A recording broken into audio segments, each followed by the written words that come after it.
No vídeo de hoje eu estou trazendo o 7º álbum dessa banda britânica que atingiu a 11ª posição na Billboard 200 americana e que também chegou nas paradas em 11º lugar no Reino Unido e cuja turnê foram quase 150 shows. Estou falando desse álbum dessa banda aqui, ó, Def Leppard Euphoria, que a gente vai ver hoje aqui no canal. Roda a vinheta. Euphoria, ou Euforia para alguns, é o 7º álbum do Def Leppard, um álbum que a banda estava querendo retornar às suas origens ali dos anos 80, né? Chegar um pouco mais próximo ali dos álbuns Hysteria e Adrenalize. Bom, eles já vinham tendo tocado ali, já tinham lançado anteriormente o álbum Slang, que foi um álbum assim completamente diferente do que a banda estava acostumada a fazer. O álbum Slang, apesar de não ter agradado muitos os fãs, tiveram uma turnê extensa, né? Uma turnê que durou 96 e 97. Inclusive em 97 foram shows apenas em abril, no mês de abril. A banda fez uns extensos shows ali na América do Sul e na América Central. Chegaram a tocar no Brasil, na Colômbia, Equador, México, El Salvador, Panamá, Guatemala. Então eles fizeram ali uma turnê em vários países ali da América Central e América do Sul. Terminando essa turnê, eles decidiram ali começar a pensar nas ideias para o próximo álbum, que é o Euforia, né? Bom, eles decidiram que seria bom eles retornarem às origens, né? Passar um pouco daquela fase do Slang e tentar regressar ao que eles faziam anteriormente, aqueles álbuns de grande sucesso da banda, né? Foi então que eles resolveram contratar o produtor Pete Woodruff, que já tinha trabalhado com a banda anteriormente, para poder ajudar ali na produção do novo álbum. Bom, esse álbum não teve aquela pressão da gravadora, né, com datas e horários de gravação e tudo mais, não era aquele esquema de gravar 7 dias na semana, 20 horas por dia, né? Então foi uma coisa mais light para a banda. Eles decidiram gravar todo o álbum, grande parte do álbum, né, nos estúdios do Joe Elliott, do vocalista da banda, na Irlanda. E foi uma coisa assim bem interessante, porque nessa época o Vivian Campbell, o guitarrista da banda, ele estava recebendo tratamentos médicos por conta de uma lesão que ele estava tendo no pescoço e nas costas. Então ele não estava ali muito ativamente todos os dias ali com a banda no estúdio para poder gravar, né? Então esse álbum, vamos assim dizer, né, foi a primeira vez que uma banda gravou remotamente, né? Porque Vivian Campbell muitas das vezes gravou em sua casa as partes de guitarra e mandou os arquivos para o produtor poder encaixar ali nas músicas que o Def Leppard estava trabalhando. Então assim, nos anos 90, um artista trabalhar remotamente é uma coisa assim bem espantosa para a época, né? Hoje em dia já é uma coisa bem comum, né? Mas há 25, 26 anos atrás, 27 anos atrás, era uma coisa assim bem não usual, né? Bom, mas esse disco teve vendas fantásticas, conseguiu atingir a 11º lugar na Billboard americana, conseguiu também atingir 11º lugar nas paradas britânicas. Foi um álbum que rendeu bastante, né? A turnê extensa, quase 150 shows. E esse álbum ainda também tem algumas curiosidades bem legais, né? A primeira é que tem uma música nesse álbum que na verdade é uma regravação de uma música da banda paralela do Vivian Campbell, a banda Clock. Eles pegaram a música To Be Alive e resolveram repaginar a música, colocar ela mais nos moldes do Def Leppard para poder entrar nesse álbum. Outra coisa também interessante é a faixa de abertura Demolition Man. Essa faixa conta nada mais nada menos com um solo de guitarra inusitado do ex-piloto de Fórmula 1 Damon Hill.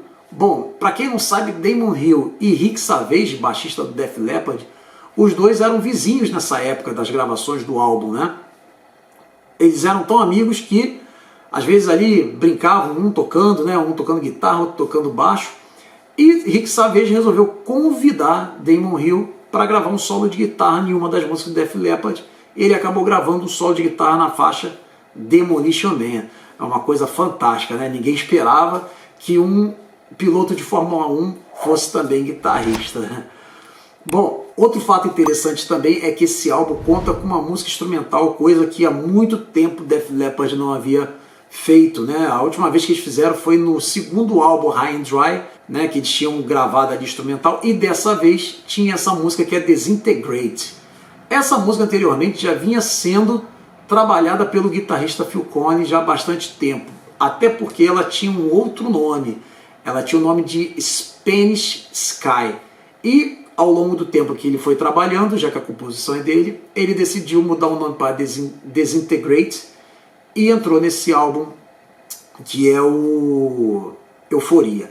Outro fato interessante é que o antigo produtor deles, o Robert John Mutland, que já tinha trabalhado com eles em álbuns anteriores, como Pyromania, né? E que também já tinha trabalhado com o AC/DC, né? Gravou For Those About to Rock, Back in Black. Ele resolveu fazer algumas participações especiais ali, fazendo algumas guitarras ocasionais, também gravando os backing vocals ali em grande parte das músicas. Então é um álbum assim que tem bastante participações especiais assim, bastante curiosidade, né?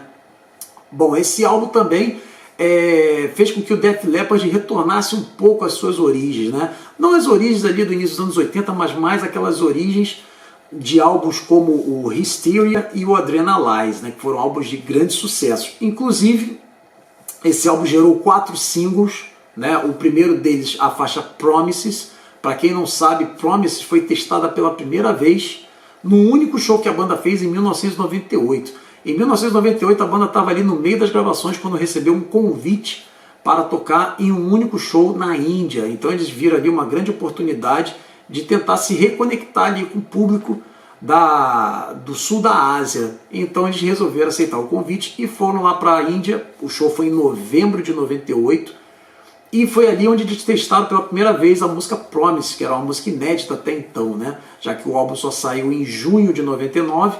Então eles tocaram a música ali para testar o público, né? Bom, então um dos singles foi a faixa Promise, que foi lançado logo ali no início da divulgação do álbum. Lançaram mais 2 outros singles ao longo do ano de 99, que foi o Paper Sun e o Goodbye. E em 2000 eles chegaram ainda a lançar o single Day After Day. Bom, foi uma turnê extensa, quase 150 shows. Se eu não me engano, acho que foram 146 shows, não me lembro agora de cabeça. Fizeram shows em muitos lugares do planeta, fizeram shows na América do Norte, né, Estados Unidos e Canadá, shows pelo Reino Unido, né, Reino Unido, Inglaterra e Irlanda, tocaram também no Japão e também tocaram pela primeira vez no Emirados Árabes Unidos. Foram 2 shows que eles fizeram pela primeira vez nos Emirados Árabes Unidos. Então foi uma turnê assim extensa, o álbum vendeu bastante, né? Como eu falei para vocês, atingiu as paradas aí britânicas e americanas, né? E é um álbum que, para mim, eu acho muito bom. Muita gente torce o nariz, acha que o Def Leppard mudou. Ah, porque o Def Leppard não é mais o mesmo que era antigamente. Na minha opinião, eu penso da seguinte forma. Eu acho que toda banda, depois de 10 anos, eles tentam sempre se repaginar. Isso acontece com qualquer banda. Se a gente pegar um Iron Maiden, a gente vai perceber que os anos 80 é uma coisa, anos 90 são outra, né? Se a gente pegar bandas como Judas Priest, né? Os anos 70 é uma coisa, anos 80 é outra, né? E inúmeras bandas, até o próprio Metallica, anos 80 era uma coisa, 90 era outra. E também não podia deixar de acontecer com bandas como Def Leppard, né? Anos 80 eles tinham um formato e os anos 90 eles chegaram ali a um hard rock meio pop, né? Então muita gente não agrada muitas pessoas, mas para outros sim, né? Então é um álbum que, na minha opinião, eu aconselharia as pessoas a ouvirem. Se você gosta dos álbuns como Hysteria e Adrenalize, é um álbum que vale muito a pena a audição. E esse álbum está sendo lançado foi lançado pela primeira vez em vinil num box, né, chamado The Collection 2, onde trazia ali vários álbuns ali final dos anos 80, 90, né, até 2000. Então ele fazia parte desse box e foi lançado pela primeira vez separadamente em 2022, que é essa versão que eu estou trazendo para vocês. Essa prensagem aí de 2022 pela primeira vez, né, nesse vinil que eu acredito que seja 140 gramas, que eu já vou mostrar para vocês. Já não, vou mostrar agora. Vamos lá? Bom, então aqui está o nosso álbum do Def Leppard, Euphoria, ou Euforia, né, para alguns. Bom, esse álbum aqui, como eu falei para vocês, foi lançado pela primeira vez em vinil em 2019, em junho de 2019, naquela caixa, naquele box, né, The Collection, volume 2, e foi lançado separadamente em 2022. Então essa tiragem que eu mostro para vocês é a tiragem de 2022, tá? A primeira saída em vinil dele separadamente, né? Como vocês podem ver, ele é gatefold, né? Tem essa fotografia aqui dos 5 membros da banda. Você tem lá o Vivian Campbell, o Phil Collen, o Rick Allen, o Rick Savage e o Joe Elliott, né? E aqui atrás nós temos exatamente as músicas que compõem o álbum, que a gente já vai ver já com detalhes, né? Com essa fotografia que é a idêntica à da versão do CD. Inclusive eu tive essa versão em CD também, né? Bom, vamos dar uma olhadinha aqui por dentro, tirando aqui o nosso disco 1. Bom, aqui logo de cara nós temos os agradecimentos, né? Como está dizendo aqui, thank you. Então tem os agradecimentos todos, agradecimentos especiais. Aqui todos os patrocinadores deles, né? Tem lá a Marshall, a Zildjian, né? A Jackson, Dunlop. Então tem todos os patrocinadores da banda, né? E aqui do outro lado nós temos uma outra fotografia da banda também. Vamos dar uma olhadinha aqui no nosso selo. É um vinil que eu acredito que seja de 140 gramas, tá? Porque ele não é tão pesado, mas também não é leve, tá? Então vamos começar aqui pelo lado 1, ó. Então, cadê o lado 1? Eu acho que é esse aqui, não sei. O lado 1 é esse aqui mesmo. Então nós começamos com Demolition Man, Promises, Back in Your Face e Goodbye. No lado 2, nós temos então All Night, Paper Sun e It's Only Love, né? Então nós temos essas 7 faixas no nosso disco 1.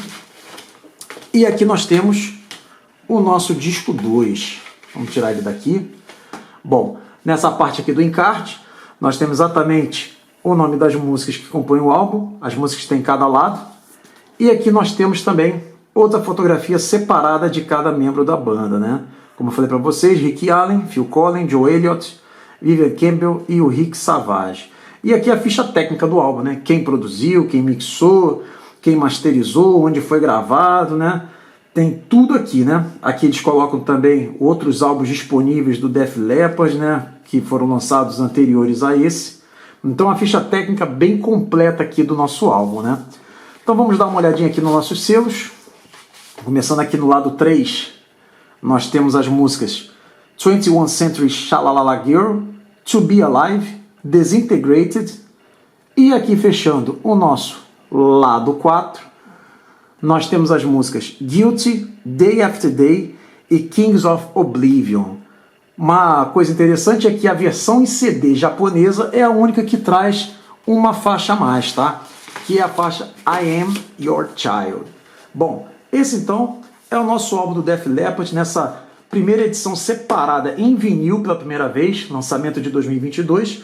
É um lançamento normal, não tem nada demais, não tem nada de interessante, né? Mas é o Def Leppard na sua melhor qualidade de música, né? É isso aí então, Def Leppard, Euforia. Bom, espero que tenham gostado do vídeo de hoje. Se gostou, dê o seu like, compartilhe para que o algoritmo do YouTube possa levar esse vídeo e os outros aqui do canal para mais pessoas que curtem o mesmo conteúdo. Não esqueça também de deixar o seu comentário, pois é muito importante. E também não esqueça de ativar o sino de notificações, porque toda quinta-feira tem vídeo novo aqui no canal. Valeu!